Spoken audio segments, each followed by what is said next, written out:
أعوذ بالله من الشيطان الرجيم بسم الله الرحمن الرحيم إن الحمد لله نحمده ونستعينه ونستغفره ونعوذ بالله تعالى من شرور أنفسنا ومن سيئات أعمالنا من يهده الله فلا مضل له ومن يضلله فلا هادي له أشهد أن لا إله إلا الله وحده لا شريك له وأشهد أن محمدا عبده ورسوله أما بعد të gjitha falëndërimët, mirënjohjet, lëvdatat tona më absolute i takoj dhe i përkasin vetëm Zotit ton Allahu subhanahu wa ta'ala.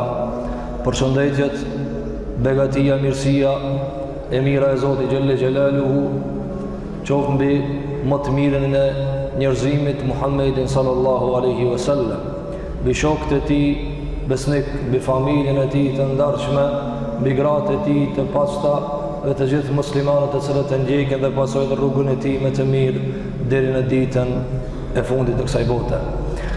Të nderuar xhamatli, të nderuar vëllezër, do të vazhdojmë me lejen e Zotit xhallahu ala në zinxhirin dhe vargun e ligjëratave tona, ku në këtë muaj të begatshëm të Ramazanit jemi përpjek që ta përfshim dhe ta përmbledhim historinë e Muhamedit sallallahu alaihi wasallam. Dhe tham se nuk është qëllimi nga këto derse dhe nga këto mësime dhe ligjërata që neve ta mbledhim të tërën ajo e cila është e cituar në libra, por se tham që do të ndalim në disa pjesë kryesore dhe kyçe të historisë së tij të ndarshme, e pastaj të mundohemi me nxjerr diçka nga mësimet. Andaj sot me lejen e Zotit Gjelle Gjelaluhu do të mundohemi që ta zbërthejmë pak luftën e Uhudit, luftën dhe betejën e cila nuk ishte fitore muslimanëve, por nuk ishte edhe fitore në kuptimin të arritjes së asaj që ka dëshironin Quraysh dhe idhujtarët e asaj kohe prej pejgamberit sallallahu alaihi wasallam. Kjo betejë, kjo luftë të cilën e zhvilloi pejgamberi sallallahu alaihi wasallam, e citoi Allahu Gjelle Gjelaluhu në surën Ali Imran. Surja Ali Imran është surja e dytë më surës El Baqara. Edhe kjo çfarë thekson? Thekson se këtë luftë po e trajton surja e dytë më e madhe në Kur'an. Dhe kjo e thekson gjithashtu dhe jep vëmendje të madhe kësaj lufte, luftës së Uhudit. Fakti që surja e dytë më e madhe në Kur'an po e trajton këta. Andaj sot me lejen e Zotit Gjelle Gjelaluhu do të mundohemi që të nxjerrim ata çka e kanë përmend dietar për konkludimeve, çka ndodhi në këtë luftë. Kush fitoi dhe kush humbi, dhe pse ndodhi kjo dhe nuk ndodhi e njëjta çka ndodhi në Bedër. Kanë përmend dietar urtësitë e veta. Pastaj do të mundohemi që t'i përmbledhim me disa ngjarje të vitit të 4 të Hijrit, të cilën ndodhen në jetën e pejgamberit alayhi salatu wassalam, pasi që nuk na kanë ngelë edhe shumë ditë e neve duhet të t'i afrohemi fundit të historisë së Muhamedit alayhi salatu wassalam. Të nderuar vëllezër, pejgamberi alayhi salatu wassalam, siç po shihni, me të vendosur në Medinë, nuk ishte më ajo ndoshta një lloj angazhimi i dozës më të vogël në Mekë. Atje po, në Mekë kishte torturë, kishte shtypje, por nuk i kishte këto angazhime. Nuk i kishte këto angazhime që të angazhohet në ndërtimin e shtetit, në ndërtimin e xhamisë, në vëllazërimin e muslimanëve, në vendosin e kontratave dhe marrëveshje me jehudët, në paqtimin e fiseve rreth e përçark Medinës, dhe në gjithë nga kjo ballafaqimi me idhujtarët e cilët nuk e lishin rahat edhe në shtëpinë e tij. Dhe nëse njeriu i lexon detajet e ngjarjes, e shef se Muhamedi alayhi salatu wassalam nuk po është i qetë. Nuk po është i qetë. Andaj e para çka përmendën dietarët në këto zhvillime është se pejgamberi alayhi salatu wassalam nuk i ndërpren aktivitetet, nuk i ndërpren veprimtarit. Andaj në kjo çka i ban dobi muslimanit? Muslimani s'ka mundësi me pushu.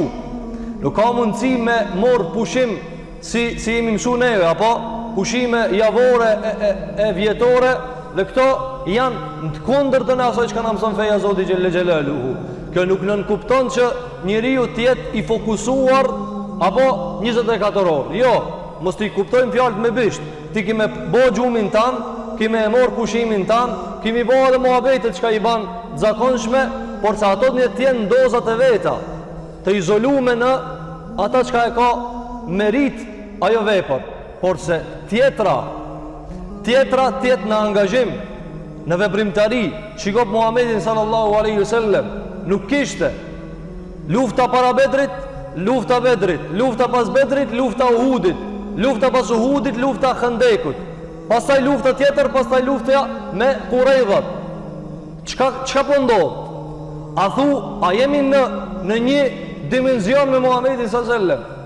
Na pe dim çka po ndodh me ta, çka po ndodh me neve?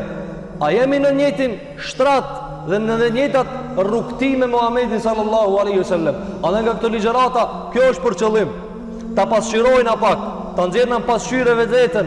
A jemi në një rrugë? A jemi në një rrugë? Në ahiret do të shkojë edhe ai që se beson ahiretin. S'ka këtu muhabet, ai do të shkojë në ahiret, por do ta shef se rrugën e ka pas të gabuar. Andaj e para është veprimtaria e bujshme. S'kish pushim, s'kish ndalje. Edhe kjo është ajo që ka përmendën dietarët. E dyta, dhe kjo është shumë e rëndësishme, nga se këtu është ajo boshti i asaj që ka ndodhur në Uhud. Thot Ibn Qayyim el-Jauziyja, prej urtësive dhe dobive dhe porosive të luftës së Uhudit është se Zoti i mësoi sahabët dhe i mësoi krejt musliman që ka vinë pas tyre të keqen e gjunahit, të keqen e kundërshtimit urdhit dhe të keqen e mospajtimit dhe konfliktit mes muslimanëve. Apo këto boshti i humbjes, këto boshti i zbrapsjes prapa. Kjo është boshti përmbysjes së fitoreve, cila çka banën? Pejgamberi alayhi salatu sallam ju tha 60 shigjetarëve, ne do ta zhvillojmë luftën, ju vesh një detyrë keni, vetëm na e mbroni shpinën, dhe ajo është një punë nuk ishte e vështirë, nga se ajo ishte si një lloj hyrje e vogël, nëse në ta sigurohej s'kishin mundësi me depërtu. Dhe kur e panë se musliman po shkojnë për para, atëherë e harun çka ju kishte thënë Muhamedi sallallahu alaihi wasallam. Çka ju tha Muhamedi alayhi salatu wasalam?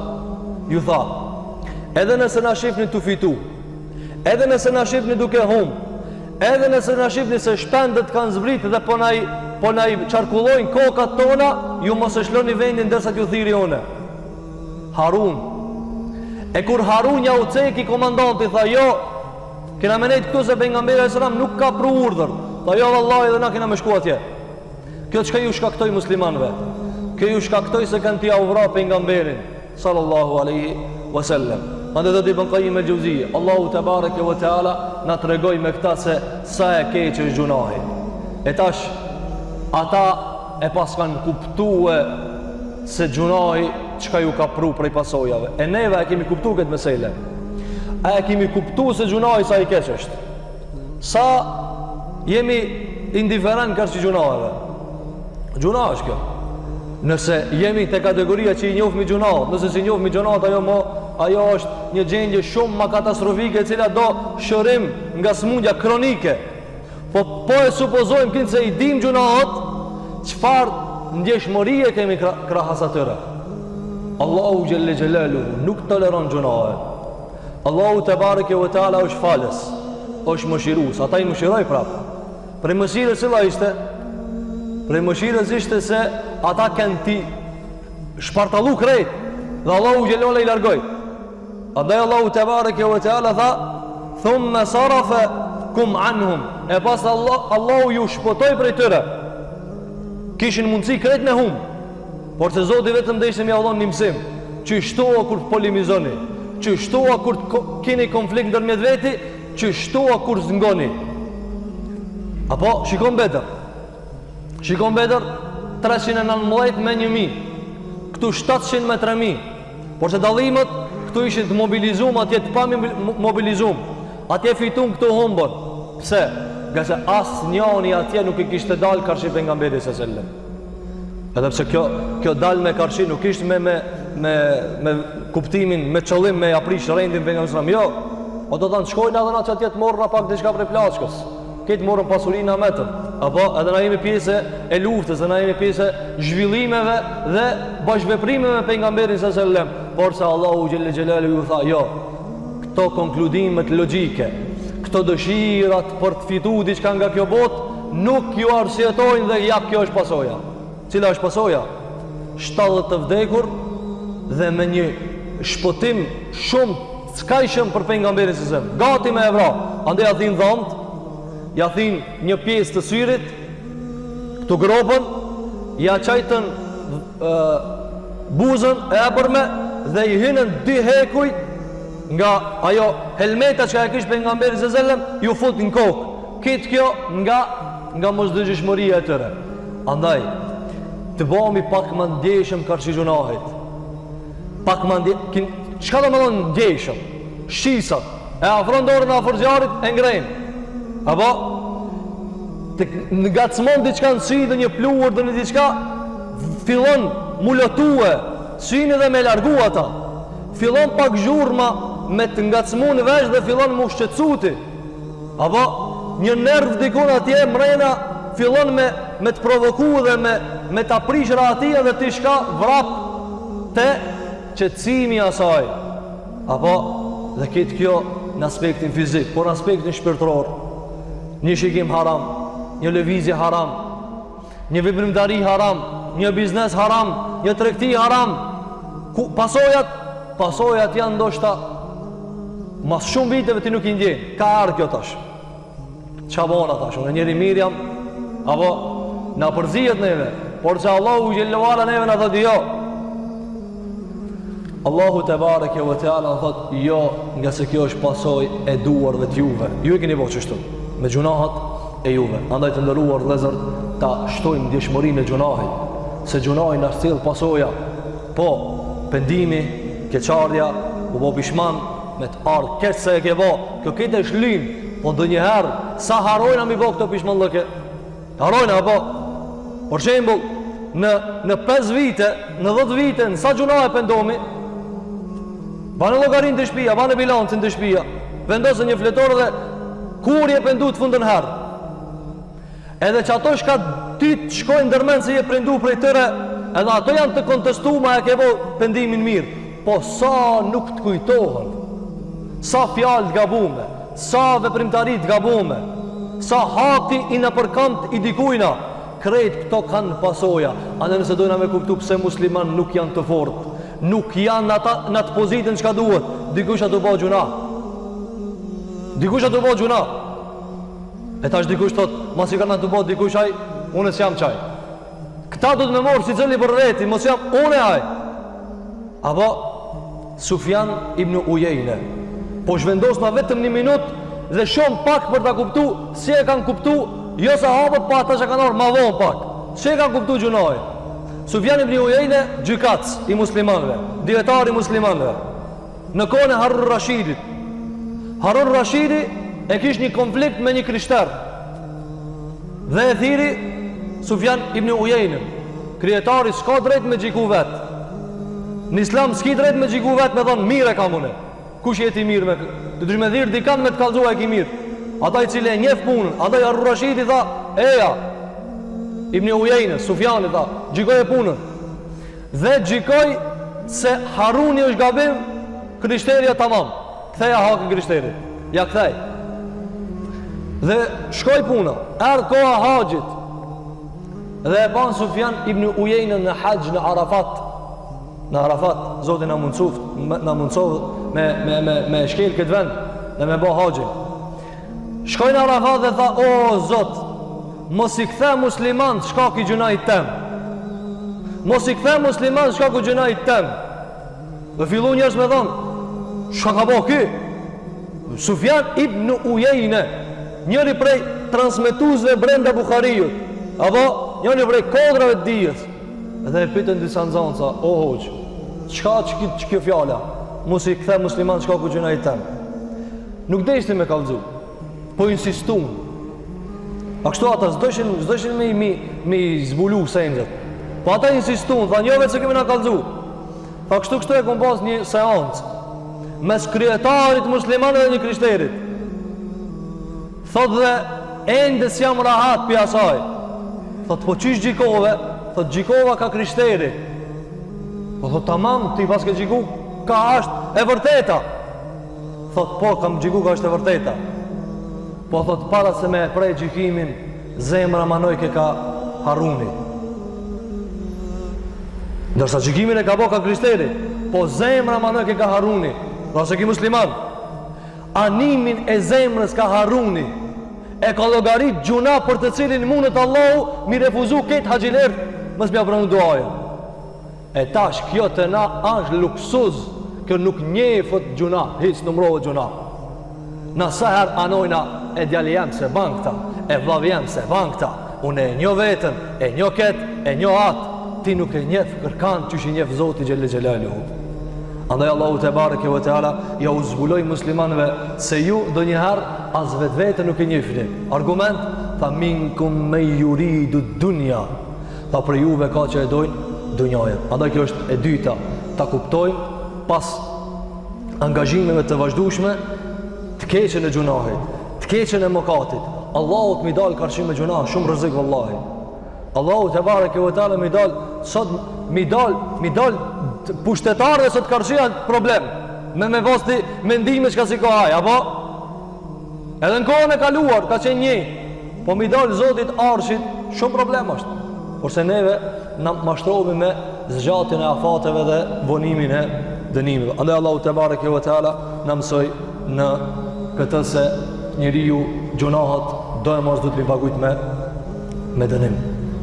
Tjetra të ndëruar gjëmatli ishte se Allahu Gjelluari u tha minkum me yuridu dunya wa minkum me yuridu l'akhira. Si pasoj, si shkak i gjunahit, pra gjunahi ishte shkak i dënimit, po shkak e shkak i gjunahit, apo çdo sen ka shkak pasoj, dhe pastaj kjo është e ka një zinxhir të rrjedhshmërisë. Gjunahi e pruni humbjen, po çka e pruni gjunahin?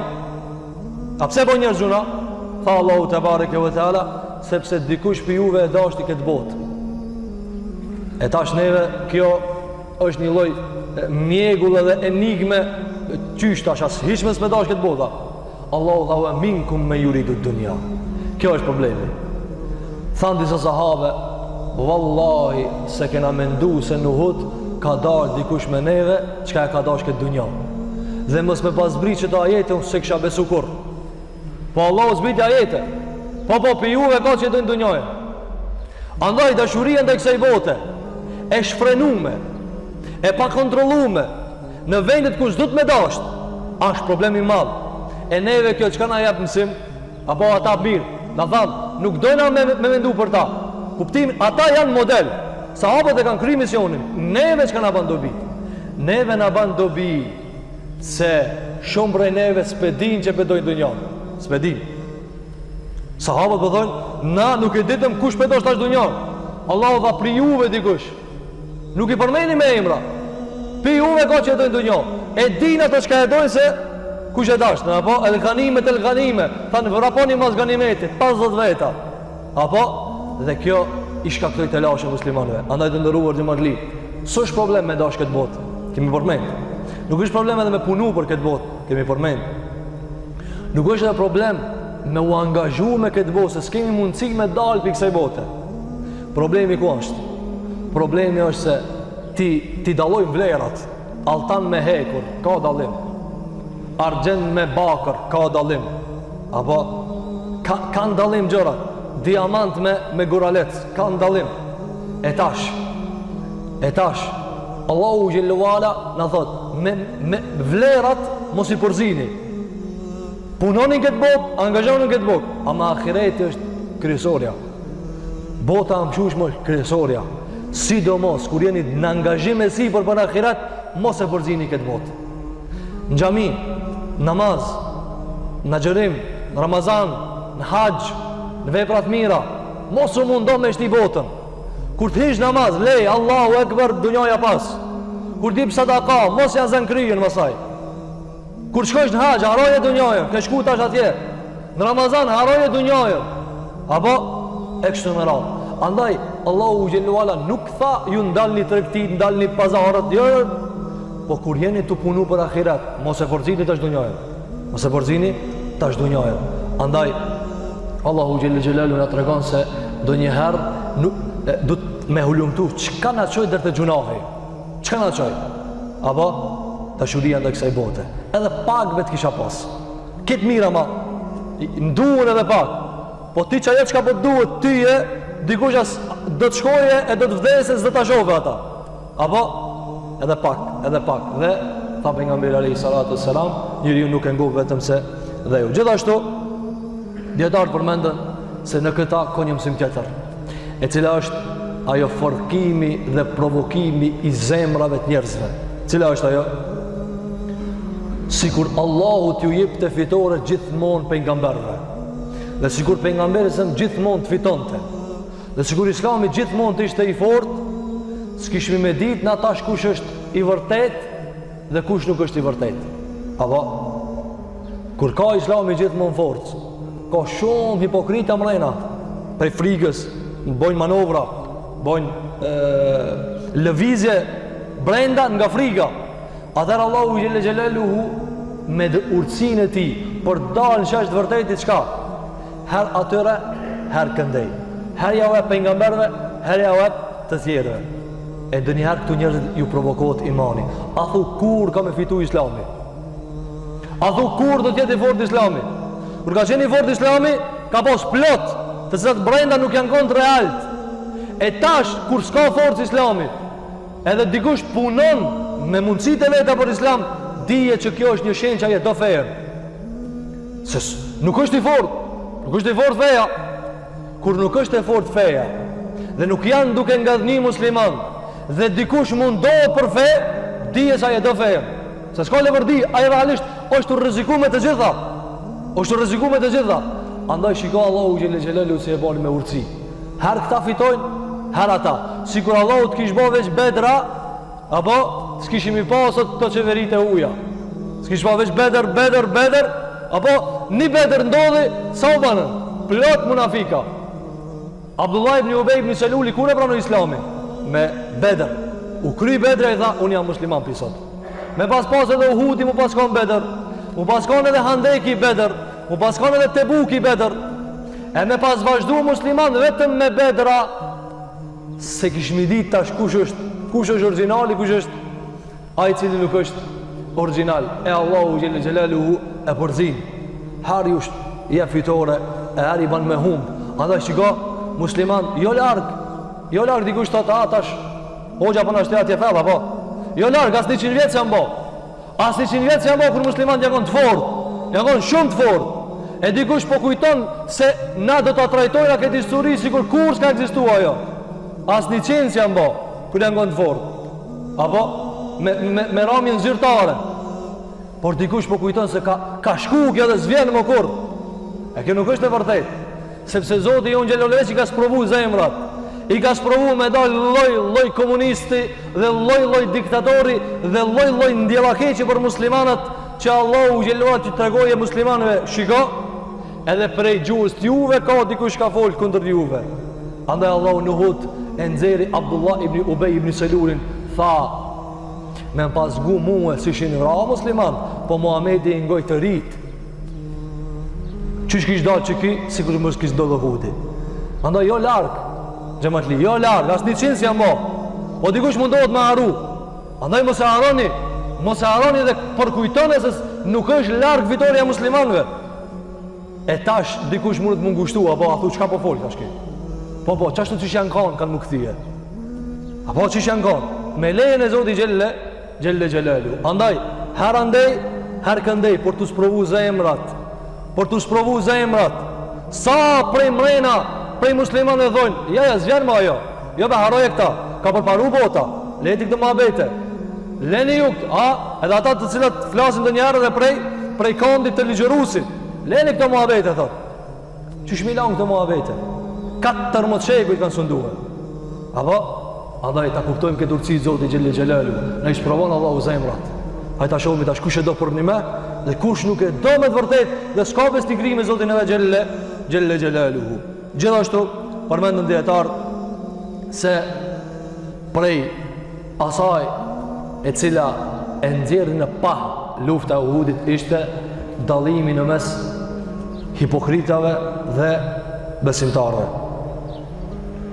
Kjo e para ke në përgjithësi, kjo e dita brenda, munafikat dhe hipokritat nuk e kallëzojnë veten përveç se kur ju vjen interesi në pyetje. Për shembull, Abdullah ibn Ubay ibn Seluli kur tha pejgamberi sallallahu alajhi wasallam janë të ardhur Kurejsh me ta luftu në shtëpi. Tha unë po mendoj ti presmi brenda Medinës. Çka po thuni ju? Abdullah ibn Ubay ibn Seluli tha unë po mendoj si ti. Realisht për jashtë po pajtohet me pejgamberin sallallahu alajhi wasallam. Por se si shpajtu me pejgamberin sallallahu alajhi wasallam, i shpajtu me interesin e vet. Kur u zbulu kjo? Kur pejgamberi e ndroi mendimin. Tha jo po shkoj me shumicën. Shumica thanë jo ja Rasulullah, kena me dal jashtë. Ma mirë jashtë. E atar ai u nervozu. Ai sigur ta kish dash pejgamberi sallallahu alajhi wasallam, kish ku pas mendimit, pas apo. Por se dietar thanë, kjo e nxjerrja ta pa. Andaj hipokriti, dyftyrshi, kur i le muslimanët? Kur janë mirë ata, ja kur kanë zorë. E kur kanë zorë e tash të në hak mirë nda juve. Andaj të ndëruar xhamatli, ta rujna, dikush thot, e tasha do të na mi zbulu, se na të obligu. Nuk jena të obligu mi zbulu hipokrita. Dush me ditë se ka dhe qarkullojnë me qindra mija. Ti nuk i di ato. Allahu ja'lemuhum, Allahu i di. Qishbe ka? Sa ka? Po mas i ka pas në xhamin e pejgamberit sallallahu plot, çka mendon për sot? Po mos më kanë prania e tërë musliman nuk janë në këtë gjendje. Ka plot sa të dush, po ti nuk je obliguar me interesu. Andaj Allahu te bareke ve teala tha, disa kena me t'i kallzu. Disa s'ti kallzojnë, shumica se ka kallzu. Andaj nuk është puna jote ti kush janë atave. Tash dikush do të angazhu, hajde ti të hulumtojnë aty, jo lejete, ti shikoj punën tonë, cila është ajo? Ti mos ti shpitën. Ti mos ju ban bar muslimanëve. Ti ndihmoj muslimanëve. Sa të kish mundësi me mundësitë tua. Andaj kjo luftë e zbuloi armikun e brendshëm në situata të cikletshme, në situata kur u rrezikun gratë e muslimanëve, fëmijët e muslimanëve, vetë pejgamberi Zoti xhallahu ala u rreziku sa ata i çun letër kena me të myt apo kena me të eliminu, kena me të ekzekutu. Ai i polçeti me ardh këtu brenda që të morë fund kjo mesele. Andaj këta e kuptojnë që ti pastrojmë zemrat tona nga hipokrizia, nga dyftërsia dhe mos kthehemi mbrapsht dhe mos përmbysemi nga frika dhe trembja. Gjithashtu këtu shikohet për urtësive që e kam përmendur dietar, urtësia e shkaqeve dhe sebepeve. Tash një krahasim i vogël. Në Bedër 319, në Uhud 1000 dalin 300 kthehen 700 mbesin. Apo ato përballë 3000. Pejgamberi se në Bedër nuk u mobilizu. Nuk u mobilizu. 2 kalorca, 70 deve, kejt në kam. Këtu dole me deve. Këtu dole me ma shumë kuaj. Këtu dole të mobilizu. Pejgamberi se zellem, e vnoj helmetën, e vnoj parzmorën, e vnoj hekurin, 2 hekura i vnoj pejgamberi se zellem, u mobilizu në musliman. Por se Allahu Gjelluala ne e dha një mësim tjetër. Në Bedër smurët sebepe për luft. Këtu i morët sebepet për luft. Por se ai çka i ka vendosur sebepet do njëherë ja hup efektin sebepit. Ja hup. Apo uji ndonjëherë ta hek, eti ndonjëherë s'ta hek. Zjarmi ndonjëherë djeg, po ndonjëherë dhe nuk djeg, sikur te Ibrahimi alayhi salatu wassalam. Allahu na tha, a po shikoni? Në Bedër ku kanë sebepet? Çfarë sebepe keni marrë? Para mendoni në Bedër kanë dalë çish del njeriu rrugës. Normal, Bedri ka qenë 150 km prej xhamisë pejgamberit sallallahu alajhi wasallam dhe kanë dalë thjesht për ekspedit të vogël dhe kanë dalë luftë e madhe dhe kanë fituar. Ktu kanë dalë për luftë. Me llogarinë e asaj kohe mobilizim maksimum. Apo por se Allahu xhelal tha, nëse nuk më dëgjoni mua dhe pejgamberin sallallahu alajhi wasallam, sebepet s'kan efekt. E tash dikush thot, a pesha se unë e mire kam kur tham se s'do të më morë se vepët. Se Allah i sos punë. Asu du të me punu, as mu angazhu. Allah, a pisos ka Allah u punë? Po, du të me lexu detalet e ngjarjes. Dietar thanë, Allah i pezullon se vepët, po pejgamberi s.a.s. e morë se vepën. A ju vesh. Edhe sahabët u veshën, edhe dollën, edhe u angazhun, edhe u djersetën, edhe u mbytën. Por se Zoti jonë Gjelluala tha, unë i pezulloj, ta s'ka me fitu. Pse? Për një pengesë tjetër. Andaj, na vazhdimisht do të mi morë se vepët. E kur s'ka efekt, çka me thamë? E tash këtu e kam problemi njerëzit. Apo, Allahu ma qënë riskun muhe. Unë e rritë e shpia, Allahu ma qënë riskun. Apo, po që edhe plot janë të punu edhe s'kanë pare. Nuk kuptohet kështu. Që plot janë të angazhu se s'janë të pas sukses. Nuk kuptohet kështu. Qish kuptohet? Kuptohet që ti dilesh, e të angazhohesh, e të mirësh krejt të shkacet, e pastaj kish kujdes, mos bëj gjuna. E nxjerr artikullin, e nxjerr tregtijen, e nxjerr mallin, po mos mashtro, se prap ta merr Allahu xhelalu. Ani pse ki dal. E kjo nuk është argument për ata i cili s'ka dal. Andaj se vepët duhet t'i kuptojnë shumë me rëndësi. Na duhet t'i mormi se vepët dhe pastaj ta lutem me Allahun xhelalu t'i jap efekt t'i jap se vepëve. Pejgamberi s.a.s. kur ka fol për se vepët, e ka shembullim me hajën. Në ditë për ditëve, pejgamberi s.a.s. ju dha dove pasuri shumë. Ju dha dove pasuri shumë. Dhe pejgamberi s.a.s. me pas e ki po do shumë, po lip shumë. Atër pejgamberi s.a.s. tha, Allahu të dhash bereqet, s'ta shka e more. A i tha, qka në bereqeti? Tha, bereqeti janë sikur a i cili han pak e ngopët. E tjetëri han shumë e zngopët. Sa njeri ju, Zotin arrujt, ku me ditë sa mi shtru ati zngopët? O dikush ha në monirë modeste dhe thjesht dhe ngopët. Këtu o bereqeti. Sa njeri ju ka pasuri, po s'është rahat. Së në shfridzonat pasuri me rahati dhe komoditet. Pse val? Nëse ka defekt. Po në punova vetëve, po ti i punu vetë, po ki po dikun gabim. Rrugës ki po gabim. I ki hiti kujt hak. Qaj hakit livrit, s'tle rahat. Qaj harami dikun atje, t'livrit, këtu s'tale rahat. Andaj shiko Allahu xhelel si në mëson, merrni se bepër, merrni se bepër. Allahu nuk i tha për nësram, shiko, ju kini me hup. Apo, a je pa një andër që në gjason të në humbje, por i morë se bepër për nga mberi, sallallahu alaihi wasallam. Andaj të ndëruar, vëllezër, neve duhet ta kuptojmë se çështja e angazhimit. Mu lodh na, mi morë se bepër tona, çdo kush fushën e vet, shkaqet tona, du të mi morë të gjitha. E pastaj çështja i takon Zotit xhelel xhelalu. E kur nuk realizohet, lipe defektin dhe smundjen. Tjetra që përmendën dietarët është se Allahu te bareke ve teala i mësoi muslimanët se sikur juve t'ju jepet në vazhdimsi fitore, ju kap një lloj arrogance edhe krenarie dhe fudullëki. Apo a ju vazhdimisht me fitu pak mundi mu lazdruhe. A këta njerëz se kuptojnë, apo? Për shembull, jo rastisht, për shembull nxënësat e shkëlqyshëm. Vazhdimisht është i shkëlqyshëm. Dhe nëse nuk është pedagog i vëmendshëm, sa ai mundet me ju prish tash një damar që ka shumë më rëndësishëm se nota. Cila është ajo? Mundet mu lazdruhe. Mundet mu lazdruhe tash me një fudullok, apo? Atër duhet me ja shtyp krenarien, si nuk ja jep atë çka e meriton që ta rregullojë dikon tjetër. Po çish bë ke meriton? Sahabët e meritojshin apo? Po e meritojshin. Ama a mundet këtu me hi lazdria? Po. Sahabëve lazdria? Po sahabëve ju kanë hi lazdria me një luftë tjetër, Allahu tha, pse u lazdruat hupët. Hunej. Shkun shumë sahabë shkun dhe hopën. Se tha Allahu xhellola, idh a'jabatkum kathratukum, se ju duk vetja shumë e hopët.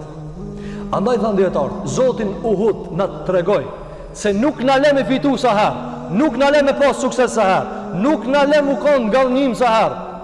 Tash na lufta sjena, po ti marrin kreta fushat. Në kret kudo që t'jesh, ta prish ndonjëherë Zoti jot. Pse? Mos e merr me të keq. Ta ka prish pa krenarien. Andaj Zoti jon xhellahu ala i tha, por mos mu lazdru por mos me hup ju kontrollin se ju jeni apo keni me hup. Keni me hup. Andaj sa është e rëndësishme kjo për neve në edukimin e fëmijëve. Nëse shef fëmijën njërin prej tyre, më i shkaf, më i aft, më genial, kontroll. Mbaje kontroll. Pse? Mundesh me prish. Mundesh dush me mbajt balancë. Pse? Nga se edukimi është shumë i rëndësishëm baraz me përparimin në arsimim e kështu me radhë. Andaj Zoti Jon xhallahu ala na mëson me këta. Për mos mu kap fodullaku, për mos me mor ju me të madhe këtë punë, ullë në pak. Andaj kër u këthin me porulje, që në ndodhi, dhe u zgjutash zgjuarësia, ku ke faj, dhe fillun me i ullë kokat.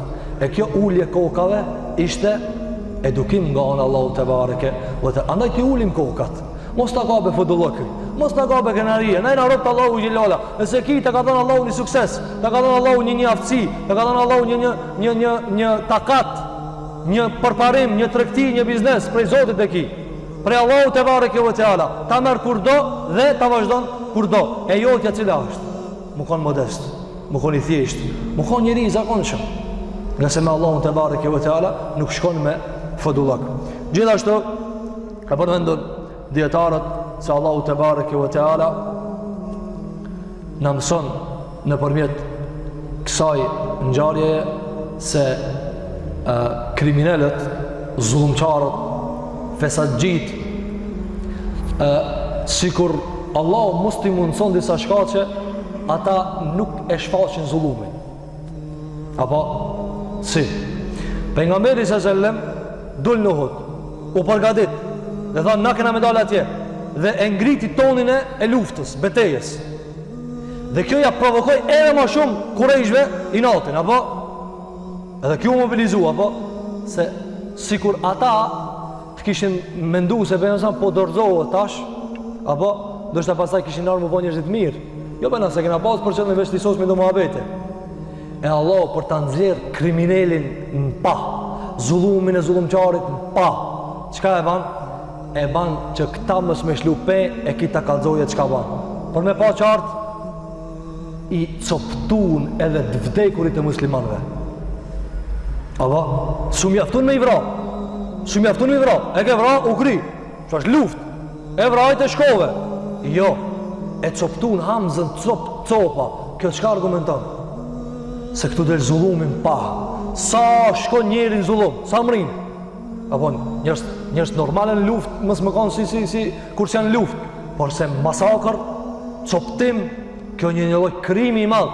Andaj Allahu xhelle xhelaluhu tha për ta nxjerr arrogancën e tyre ju pjeku me një vend. Andaj Allahu do njëri ban disa veprime, ti si sheh ato. Nuk mundesh me lidh pejt.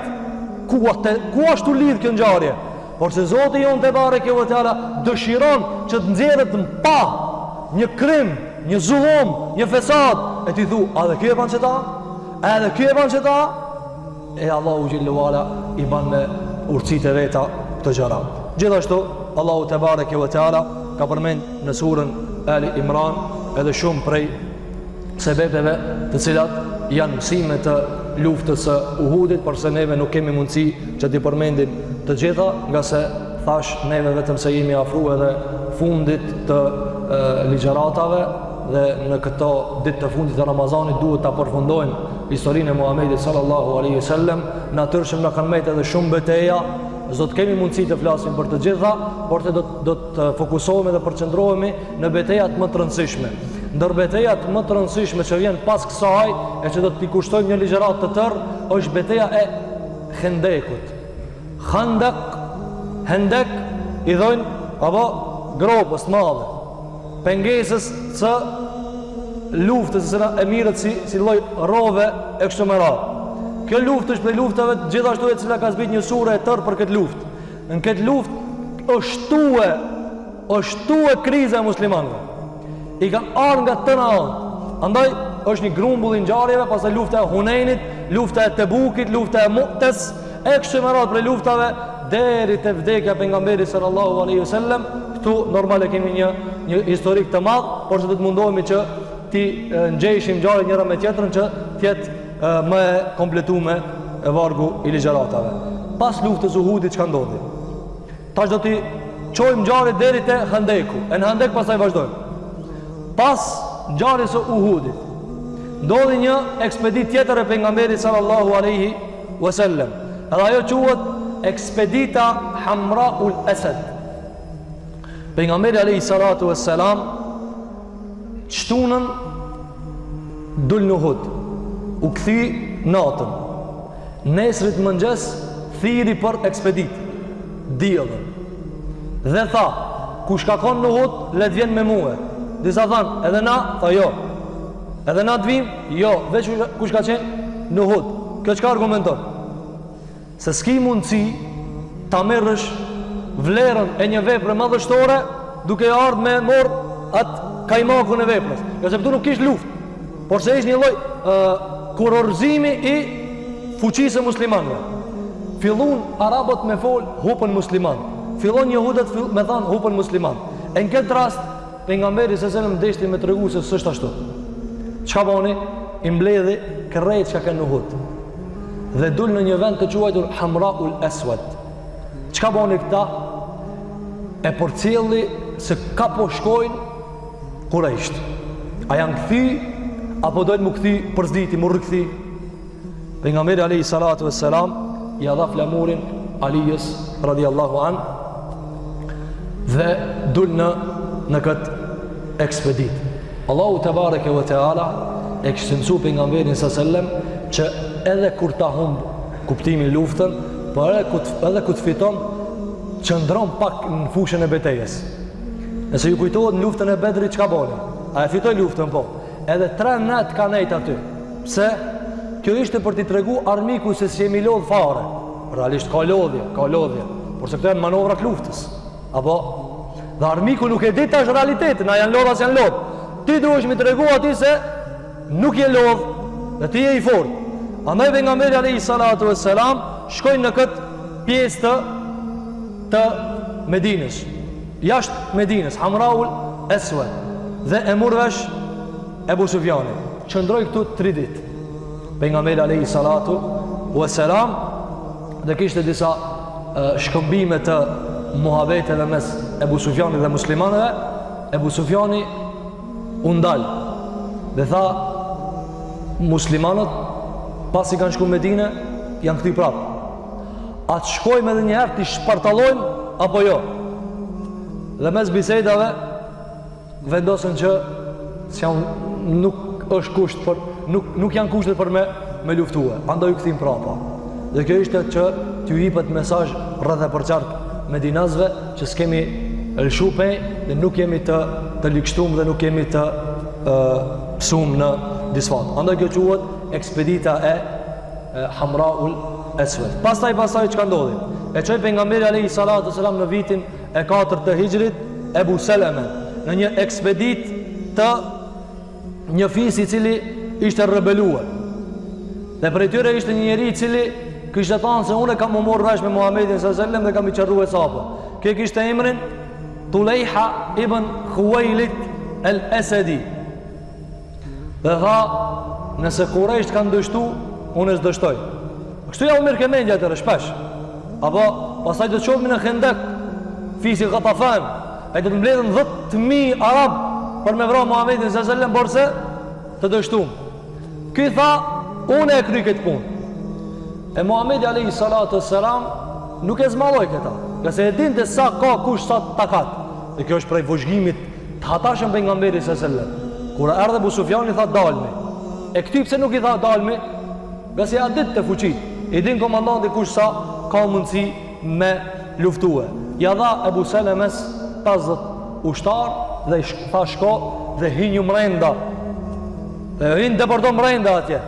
Dhe mere që këtë që ka thonë se unë e kry punën Tulejha ibn Khuwailid. Dhe shkoj Ebu Seleme dhe e kryti meselën arte pejgamberi alayhi salatu wassalam dhe i tregoj për ekzekutimin e këtij kriminali dhe pejgamberi alayhi salatu wassalam e përgëzoi.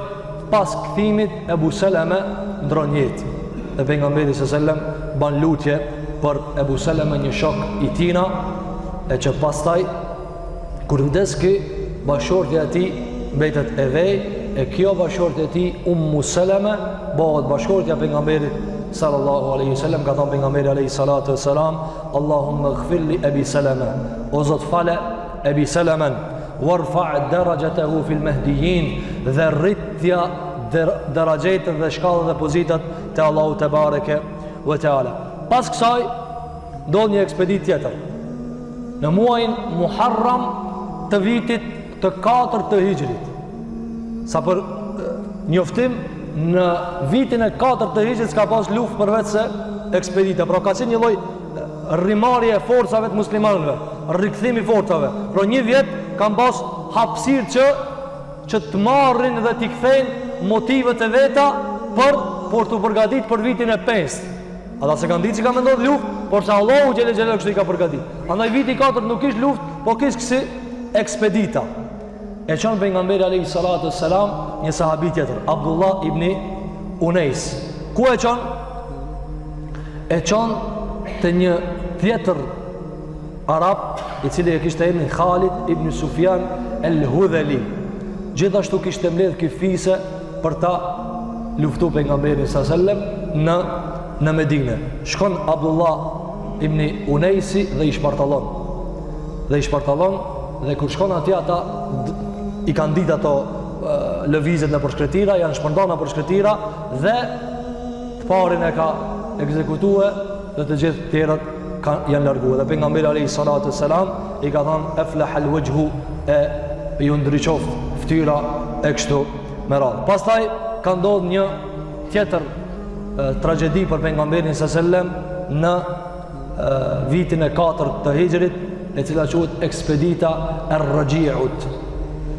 Çka ka ndodhur në këtë tragjedi? Vjen një fis i quajtur Banu Lihyan dhe disa fisë tjera, dhe i thojnë pejgamberit sallallahu alaihi wasallam, po dojnë me mësu islamin, na i dërgot disa prej shokëve tut me mësojnë islamin. Dhe pejgamberi alayhi salatu wasalam i mbledh 10 shok të mirë, dishëm, dhe ja u dërgon. Rrugës për atje del një fis tjetër dhe dëshirojnë mi mbyt këta. Edhe këta tradhtojnë dhe i vrasin krejt shokët e pejgamberit sallallahu alaihi wasallam në tradhti. Përveç 2 prej tyre. Ajo është Zejdi edhe Khubejbi. Këta dy kishin vra prej parisë Kurejshve në Uhud. Ato i kishin majt men kush ka vrat kryesor. Dhe ky fis ja dorëzon Kurejshve këta dy, tjerët i kanë vra. Dhe kur i kthejnë në Mekë, këta dy i torturojnë dhe i lidhin për mi vra. Këti Zejdit i thojnë, a dëshiron ti na me të lirue e Muhamedi mu kanë ventan? Apo, kështu mashtrime, thotë vallahi, zdu as therra mi hi pejgamberi sallallahu alaihi wasallam, a i duke qenë Medine. Atëra e ekzekutojnë. Khubejbi është prej atërë se është kapi të rathun edhe është vendos aty. Thot, a mund një vesh një mundësime më dhonë? Thot, i fali 2 reqat. I fali 2 reqat dhe i shkurton. Thot, vallahi, mës me më pas menu ju që po tutna dhe po tremna, i kisha zgjatë. Por të ju kishim mendu se jam të frigue. E pastaj e ekzekutojnë edhe këtë njeri dhe pejgamberi se mërzitet shumë. Por se këto fize ikin dhe nuk kanë mundësi me gjithë. Pastaj prap në këtë vit vjen një fiz tjetër dhe ndodh një tragedi tjetër. Kjo tragedi quhet tragedia e bunarit të Maunës. Bunar, një pus në të cilin ka ndodhur kjo tragedi. Vjen një fiz tjetër dhe i thonë, po dojna me mësu islamin. Na i dërgo disa burra, po na ena shumë, na dërgo pak mësu sa ma shumë. Pejgamberi alayhi salatu wasallam jep 70 sahabe. 70 sahabe me ja mësu fejën këtyre fiseve. Por se gjithashtu ta i tradhtojnë dhe i vrasin 70 shok pejgamberit sallallahu alaihi wasallam në tradhti. Dhe kjo është një goditje shumë e madhe për pejgamberin sallallahu alaihi wasallam. Derisa pejgamberi alayhi salatu wasallam 30 sabaha është lutë kundër këtyre.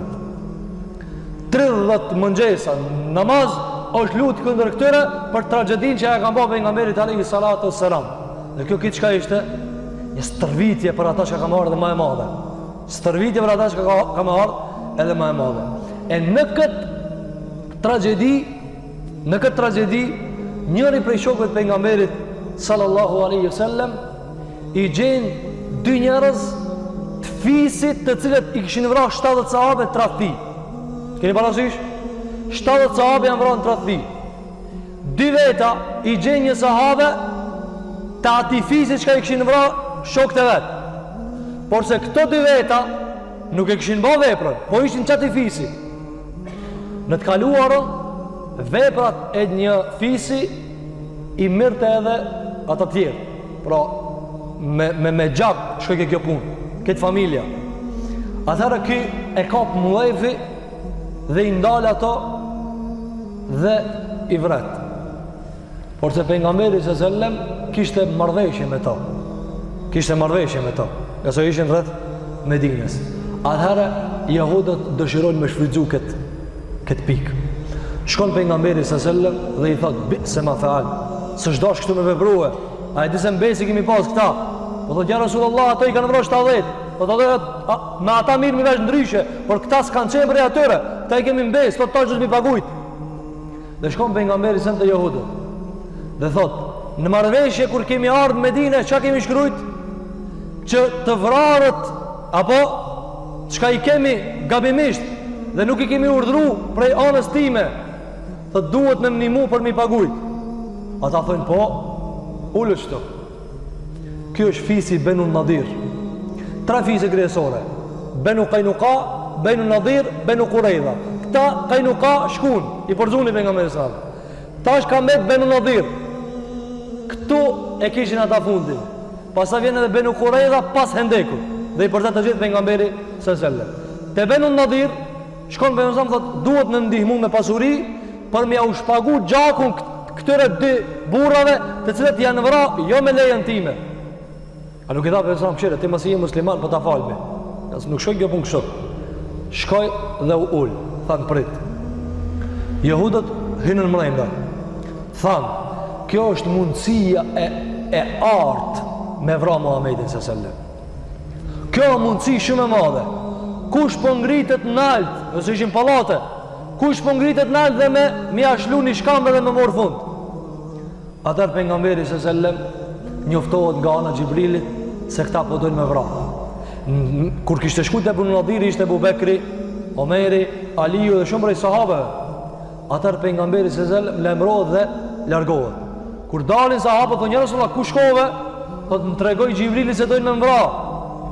Thotë këta e kanë tradhtu besën. Atër pejgamberi alayhi salatu wassalam shkon te ta dhe i thot: "Keni dash me vra?" Ata thonë po. Atëherë thotë kjo është tradhti dhe thyrje e besës. Për shkak thyrjes besës ju doni me dal pikë këtu. Ju doni me u largue. Dhe ata ja u hap 10 ditë afat për t'u largue. Në këtë 10 ditë shkon Abdullah ibn Ubay ibn Seluli, i cili kishte shpëtuar Benu Kajnuka, apo ndërmjetësim shefat kish bë. Tash vjen prapë me bë shefat, ama me arrogancë. Ju thot Benu Nadirit, mos delni, se i kam 2000 ushtar, na i qërroj me sapet me këta. Dhe mashtrohen dhe thonë s'kena me dalë. Kur e merr vesh pejgamberi s.a.s. shkon një rrethon. Dhe thot: "E jani i qërroj me sapet." Apo se ju kam premtu ju prej mrejna dikush prej këtinve shka jam brenda meje që kanë mi u ndihmue. E qërroj me sapet. Atëherë ata mbyllën ki që ka ju kishte premtu 2000 veta nuk shkon me ta. Adhe Allahu te bareke ve taala e zbriti surën Hashr, e cila lexohet në Hashr në sabah, po shumë prej muslimanëve se morin vesh. E lexojnë çdo sabah po se morin vesh. Çka ka këtë sure për jashtimin e Benu Nadirit? Atëherë pejgamberi s.a.s. tha: "E tash edhe ma keq. Tash keni me dal krejt jashtë dhe s'ka kur gjallë me morë me veti." Pastaj me një marrëveshje thot: "Armët keni Milan, merrni të tjerat." Dhe fillojnë mi prish shtëpiat e veta që mos ja ulën muslimanëve. fillojnë i prishin shtëpiat me durtë vetë. Andaj thot Allahu te bareke ve teala yakhribuna buyutahum bi aydihim wa bi aydil mu'minin, thot i prishin shtëpiat e veta me durtë veta. Pse mos ia ulën muslimanëve, derisa është transmetuar se edhe dritarët, edhe dyrt i kanë vendosur në deve që t'i morrin me veti dhe i përjashton pejgamberi sallallahu alaihi wasallam. Dhe kjo është prej asaj çka e ka ndihmu Allahu te bareke ve teala pejgamberin sallallahu dhe armët pejgamberit sallallahu i merr dhe këtë ganimet e jep Allahu te bareke ve teala pejgamberit sallallahu alaihi wasallam. Tani mbetet vetëm veç një fis. Ajo është fisi Benu Qurayza. E me këta çka ndodh? Do ta shohim pas luftës së Hendekut çka ndodh me këta. Këto thot Ibn Qayyim el-Juzeyy, Ibn Ishaqi, edhe Ibn Hisham edhe Ibn Kathiri kanë pësu mas keqti Benu Qurayza. Do ta shohim se si e kanë shpagu këta llogarin me Muhamedit sallallahu alaihi wasallam. Në këtë ngjarje, në këtë vit, në vitin e 4 ndodh edhe një Bedër tjetër. Kjo Bedri i fundit, çështu e ka emrin, Bedri i fundit. Shkon pejgamberi sallallahu alaihi wasallam dhe vendoset në Bedër. Vendoset në Bedër me 1500 ushtarë. Dhe vjen Ebu Sufjani me 2000 ushtarë. Pra 500 më shumë. Pse mbledhen këtu? Nëse ju kujtohet ligjëratën e fundit, çka thamë në Uhud? Ebu Sufjani kur i tha, a e keni gjallë Muhamedin? Nuk folën. A është gjallë Ebu Bekri? S'folën. A është gjallë Omeri? Nuk folën. Pas zhvillimit bisedës çka tha? Tha, o Muhammed, o Omer, kjo për Uhud, për Bedër, këta ja kena bo për Bedër, se na keni vranë Bedër, këta e keni tash llogari. Çka tha Omeri? Tha, jo vallahi, se në Bedër na i ka qua Allahu neve të vdekurit xhennet e juve në xhehenem. E atëherë pejgamberi sallallahu i tha Ebu Sufjani, tha, si dush takomi prapë Bedër atëherë. Mos e s'pe llogarit një humbje, takomi prapë në Bedër në vitin e ardhshëm. E tash ardh viti i ardhshëm. E ishte Shevalit i viti 3 i Hijrit, është viti i 4 i Hijrit, në muajin Shaaban, pak para Ramazanit. Takohen, orse Ebu Sufjani i hi tuta, i hi friga, dhe Allahu Gjellole ja vendos frigën. Por që atër i madhi me thonë, po frigona kjo nuk ish pun me e thonë ata. Atër qka thot, fillon me kërku arsye, me gjithë një justifikim, thot, sot ko ka thatësi e madhe, që ki vetë ko ka thatësi e madhe, e shtimi për një vit tjetër. E gjenë një arsye që ta shtyje këtë luft dhe për hapët muhabetin në mesin e Arabëve, se pejgamberi sallallahu me 1500 ushtar i ka dalë Ebu Sufjanit, e Ebu Sufjani u ka largue. Ebu Sufjani u ka largue dhe kjo llogaritet prej asaj se pejgamberi alayhi salatu wassalam ka ngadhni. Gjithashtu në këtë periudhë do t'i përmendemi shkurtimisht, nga se nuk do t'i zgjasmi këta, dhe pse këtu ka detaje të shumta dhe mësime porosi të mëdha. Në këtë vit çka ndodh martesa e pejgamberit sallallahu me Ummu Salama.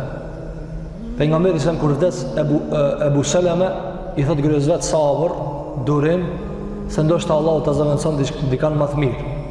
Ajo thot, s'ka më të mirë se burri jam, s'ka më të mirë se Ebu Salama. E pastaj Allahu xhelal cakton që kjo të jetë nëna besimtare ta marton pejgamberi sallallahu alaihi wasallam. Gjithashtu në këtë varg dhe rrjedhshmëri të ngjarjeve ndodhi edhe një martesë tjetër. Dhe ajo ishte martesa e pejgamberit sallallahu alaihi wasallam me Zeynep bintu Jahshin, i cili vllavi u kishte vrarë në Uhud, Abdullah ibn Jahshi. Kjo martesë ishte një lloj shqetësimi për të doptit prej Medinasve. Dhe ishte një lloj ngarkese e muslimanëve, derisa Allahu zbriti ajete. Dhe ishte një lloj ngarkese edhe për pejgamberin sallallahu alaihi wasallam. Pse? Sigurisht që e kemi dëgjuar këtë ngjarje dhe ndoshta kjo meriton shumë ligjërata për të shtjelluar dobi dhe urtësitë dhe mësimet e kësaj. Por se në xahiliet, kur e ka rujt dikush një djalë, e ka thujt kjo është i jemi. Pejgamberi sallallahu alaihi wasallam Zeid ibn Harithan e ka rujt, e ka edukuar. Dhe kur i ka ardhur Harith e baba vet, i ka thonë bjema djalin, pejgamberi më ka thonë si doje kime ardhur dhe vjene. Zejdi ka thonë, jo, unë e du me nejt me Muhammedin s.a.s. Dhe Arabët, Zejdin e kanë qujtë Zejdi i biri Muhammedit. Allahu ka dash me shfuqizu këtë tradit. Ai qka se ki djallë, së është djaliot. Nuk është djaliot. Dhe qysh me shfuqizu këta? Ka qenë problematike me shfuqizu këta. Që që të shofmi, sa ka qenë problematike shfuqizimi dhe largimi i alkoholit. A të shofmi, ala, ende së është ndalu alkoholit. Cilin vit jemi? Në 4-ti. Vjeni 5-ti, ende nuk ndalohet. Vjeni 6-ti, ende nuk ndalohet. Vjeni 7-ti, ende nuk ndalohet. Vitin e 8 të hijrit ndalohet rakia. Pse vallë? Nuk ishte letë mi shrënjos traditët dhe zakonët. Andaj, prej atyre që ka nuk ishte letë mi shrënjos ishte ato që ka i kishin rujt fëmit, nuk ishte letë mi thonë këta se ki fëmit. Atëherë, Zejd ibn Harithe e marton pejgamberi s.a.s. me Zeynep bintu Jahsh. E marton. Ajo s'do mu martu me ta. Ose ishte familje madhe. Ishte familje prej familjes së krenarisë, kështu me radhë. Dhe nuk dojnë kjo. Por se pejgamberi s.a.s. tha, duhesh me ngu pejgamberin e Zotit. Ajo, e ngoj. Qëndrojnë një vit me këtë njeri, e pastaj Allahu Gjellë i tha, ti kime martu të që këtë gruje. E tash pejgamberi se më gushtohet shumë. A pe shifni që shpi vjetash? Me martu, kanë grujen e djalit. Apo muni tash me hinë brendin e pejgamberin dhe me pas çfarë sikleti ka. E Allahu Gjellola zbriti ajetin surën Ahzab. Të surës Ahzab. Me martu, realisht nuk e kish grujen e djalit. A i shish djali ati. Po për të shfuqizu kjo me shfuqizimet më të mloja, me qrënjos, atër tha jo ti që ta kemi martu. E atër, normal, kjo ish pastaj goditja atyre shka me zi se pritë që me godit, apo, sikur që thamë, Aishen e ka martu në vjet, edhe kjo ishte për e goditës. E Allahu Tebareke ve Teala tha, falamma qada Zeidun minha watara zawajnakaha. Tha Allahu Tebareke ve Teala, e pasi qëndroj një vit Zejdi me atë Zejnebin, na ta martum ata. Ta martum ata. Thot Enes ibn Malik radiallahu an. Thot sikur të kish pas pejgamberi s.a.s. mundësi me e largu këta jet, e kish largu. Shumë e ranë. Pra nëse muni me hinë ndjenja dhe emocionet e pejgamberit s.a.s. Shumë është ranu pejgamberi s.a.s. Por se Allahu Gjellë Gjellalu në ka të regu edhe me këta se ajo është pengamber, s'ka ndërën e vetë kur gjo. Para me do t'i historia gjithmonë me t'a ledzu se ky e ka martu grujen e ati që ka është njofë si djali këti. Shumë e rana. Por se Allahu Gjellë Vala të regoj se Kur'anën e ka zbrit aj, jo Muhammedi a.s. Dhe kjo ishte ndodhia e cila ndodhi në vitin e 4 të hijrit, e cila gjithashtu ishte për pejgamberin s.a.s. një vendim shumë delikat dhe i ndjeshëm. Por se Allahu Gjellu Ala tha, na pëdim se po ngushtohesh, po Allahu do me qunë vend fjallën e vetë. Wa kana emrullahi qadaran maf'ula. Pasi tha, je ngushtu, je shtridh prej mrena, çka i tha Allahu? Ama kaderi nuk e ka me qunë vend. Ndodhi. E tash ju studione, e mësone, e qka, ju qish dush të studione, ka cila dush anë, po kjo ndodhi. Pse? Që ta realizoj e Zotë i onë Gjelluala një ligjë, uduhum ila abaihim, thirni fmit të babalar të vetë. Si mës ta kish fmi, së shmi ajat. Si mës ta kish fmi, andë kjo e cila quhet adoptim, apo është e shfuqizuar nga anë Allahu Tebareke ve Teala. Pastaj Allahu Tebareke ve Teala e zbrit në këtë vit hijabin, ajetet e hijabit në surën Al-Ahzab. Disa djetarë kanë thënë në vitin e 4, disa kanë thënë në vitin e 5. Por se ajo çka është më afër shëshitjes argumenteve është se në vitin e 4 të hijrit ka zbrit shamia, mbulimi i muslimanëve, Pastaj pejgamberi s.a.s. gjithashtu zhvillon edhe në vitin e 5 një ekspedit dhe një luftë me fisin Benil Mustaliq. E nga kjo ekspedit vjen lufta e tretë e madhe, ajo është lufta e Hendekut. lufta e Hendekut. Këtë këto, domethënë janë ngjarje që kanë ndodhur në vitin e 4, neve na kanë mbet edhe 6 vite rrëfime. Normal se këto 6 vite s'kemi mundësi mi përfshi, por se do të mundohemi ato kryesorët mi përmend. Çka mësojmë nga këto ngjarjet e fundit çka i përmendëm? Nga ngjarja e Banu Nadhirit, nga martesa e pejgamberit me Zeynep bintu Jahshin, me vajzën e Jahshit, e cila ishte e martumja e djalit të pretenduarit se ka qenë djali vet. E para te Banu Nadhiri. Po i përshpejtojmë porosiqet, nga se shumë rrëfime ka këtu e nuk na del koha. E para se jehudët Allahu xhelle xhelaluhu fillim i lejoi pejgamberin me bë marrëveshje. Për caktime të duhura të cilat vinin. Pra kur shkoi pejgamberi në Medinë bëni marrëveshje. Por se gradualisht po i tregonte se jehudët nuk janë çështë që shimenon ti. Ata janë të pabes, nuk janë të fjalës. Por ata e kanë me mundësi. Ata e kanë me mundësi. Andaj para mendoti ata këtë pasuritë e dunjës e llogaritin vetën. Dhe ata çka e kitë e llogaritin vetën. Por se vetëm përkohësisht e kitë ata. Krejt pasuritë që i kanë dunjë ata llogaritin vetën. Këti parë që i ki, pasuritë që i ki, krejt janë të atënve.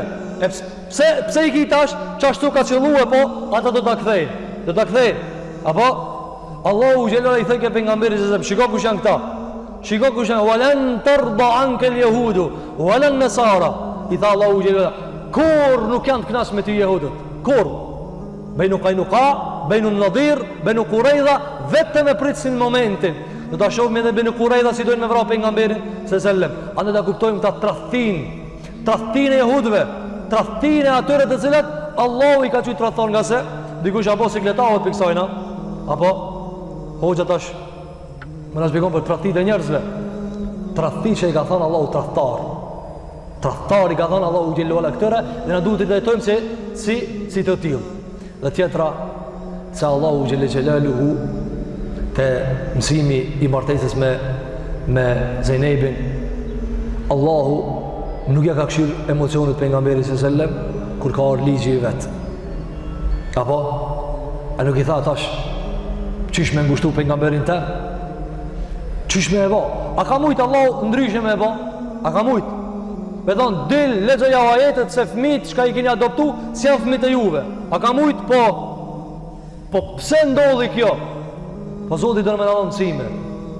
Nëse Zoti nuk ja mat emocionet, ngushtimet, shtrëngimin pejgamberit vet, çka e do, e ka mik, e ka Khalil, shumë dost e ka pejgamberin sallallahu. A thu emocionet e tona, a i merr parasysh Allahu për ligjin e vet? A i merr Allahu gjithë ndjenjat e tona? Nuk i merr parasysh, se se ka marrë të dashurit të vet, ata që e ka dash mas shumëti. Andaj shka thaj Enes ibn Malik, vallahi, për me argumentu se kjo pejgamber, si kur të kish hek ajeti, kish hek qëto. Shumë ngusht i ka arë pejgamberi sallallahu, por se Allahu xhallahu ala i ka treguar se ajo çka ta kanë zbrit, e kanë zbrit na, se ke boti, na ta kanë zbrit. Andaj këtu ka edhe mësime të tjera, të sa ti kanë përmend dietarët, e lutem Zotin ton xhelle xhelaluhu, që Allahu te bareke ve teala na mundson që të përfitojmë nga historia e pejgamberit sallallahu. Përfitojmë nga jeshkrimi Muhamedit alayhi salatu wassalam, ta dojna Muhamedit alayhi salatu wassalam, na shton Allahu xhallahu ala dashurinë për pejgamberin ton, më të mirën e njerëzimit alayhi salatu wassalam. E lutem Zotin ton xhelle xhelaluhu, që Allahu te bareke ve teala na mundson që këto ditë të cilat na kanë bërë për Ramazanit, Allahu na jep durimin, na jep motivin, energjinë që t'i bëjmë Allahut adhurim, të bëjmë vepra të mira. E lutem Allahun ton xhelle xhelaluhu që ditët që kanë kaluar Allahu t'i bën qabul. Ati ku kemi bërë vepra të mira, Allahu të regjistron nga veprat e mira. Ku kemi gabu dhe kemi rrëshit, Allahu të na i fal. E lutem Zotin ton xhelle xhelaluhu që Allahu te bareke ve teala muslimanët kujdesë që Allahu t'i ndihmon, jetimet e muslimanëve Allahu t'i mbulon, fuqarat Allahu t'i pasuron, pasanik për muslimanëve Allahu t'i ban fisnik dhe të xhimert. E lutem Zotin ton xhelle xhelaluhu që Allahu te bareke ve teala na mundson me prit shumë Ramazane duke qenë me shëndet dhe me iman. Aqulu qawli hadha wa astaghfirullaha li wa lakum fastaghfiruhu innahu huwal ghafurur rahim. Alhamdulillahi rabbil alamin.